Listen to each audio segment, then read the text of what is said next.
I am Jose Gallegos. I work at Super Rica La Lucha Houston. I've been there for 6 years, and honestly, I'm pretty comfortable there. So I've been chilling. The last time that I competed in the Speed Rose relay competition, I actually helped Dallas win, and I think I'm just excited to actually be helping my hometown win this time around.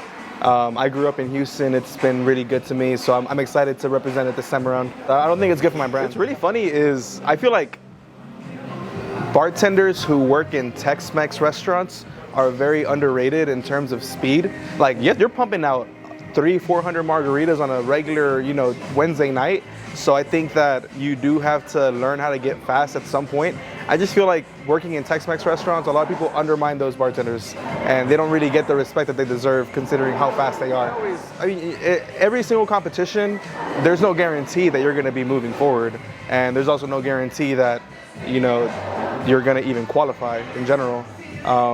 It's always a scary moment, but I think at this point I just gotten used to that pressure and to just not let it get to me. So yes, I do worry.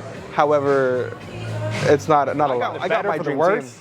The moment I saw that lineup, I was like, all right, I want Amelia and Henry, and boom, guess what? We're here. Uno, dos, tres. So it's crazy how that worked out. Like, I was just stroke of luck. So far, we have a really big edge on the rest of the competition. I think that me, Henry, and Amelia have more experience than I think most of the other cities in terms of competing in this competition. So I think that just that alone gives us a big edge on the competition. On top of that, I've actually lost to Amelia before, so I know that she can pick up the speed, and I know Henry's a really solid bartender, so I think I'm ready to go. I'm ready to see if we're gonna win or not. Different when you're doing the relays than when you're doing a solo. A solo competition, I might disregard some of the penalties just to get the faster raw time. With a team-based competition, I am trying to be more accurate with everything that I do, just to minimize the amount of penalties that I cost my team. One thing that I've learned from Speed Rose that's more on the business side of things, that I feel like every other bartender should know, is how to network with other people. I feel like you're already a bartender, you're already good at networking with people, you're already introducing yourself to 100 random people a day. Doing it with intent is really key, especially in these competitions. You're meeting people from Austin, you're meeting people from Dallas, so just being able to connect with people that you normally wouldn't talk to helps you out a lot in the long run. Part of Speed Rose helped me develop that skill set in a way that it really just put me out there. Like, it really forced me to go out there, and having won a couple of these things in a row, it made it really easy because people came up to me and like they wanted to kind of get to know, kind of pick at my brain a little bit, see how I think, and it really just expedited that process.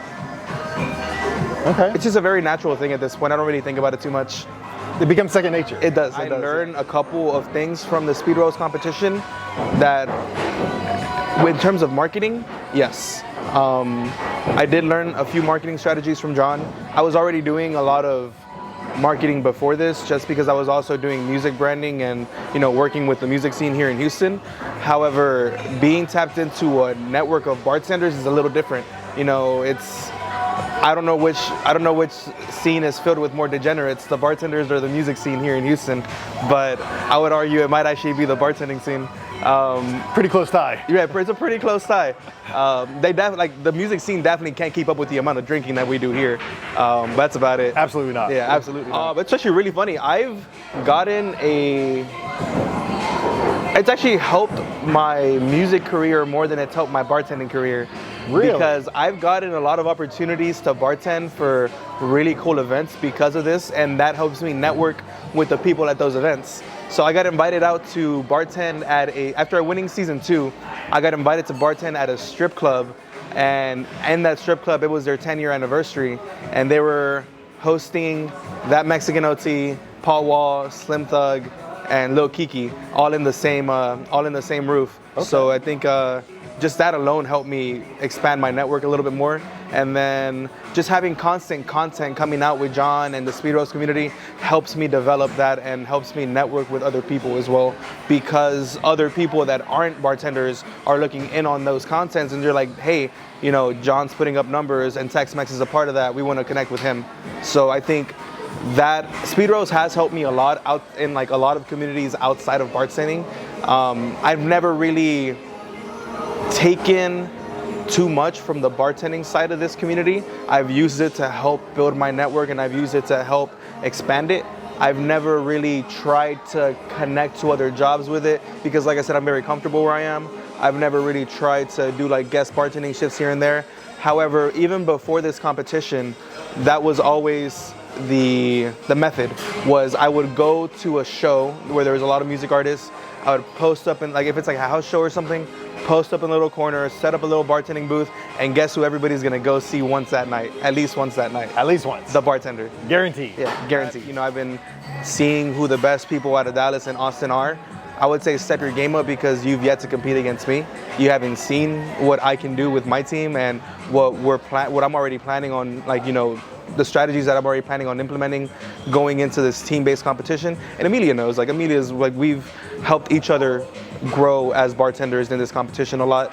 A lot of the strategy that I did today is something that we bounce back and forth, like, even before we came in here today. Henry, I know, is a solid bartender. Like, I'm excited to be a part of his team. I know he's like the pull-up king, but, you know, at the same time, me and him are tight. So I think in terms of team chemistry, we are going to be a team to beat in general. I wouldn't say I'm nervous about anybody in Austin or Dallas specifically. Okay. Because, I mean, at the end of the day, like, we're going to be going into a champion versus champion round regardless.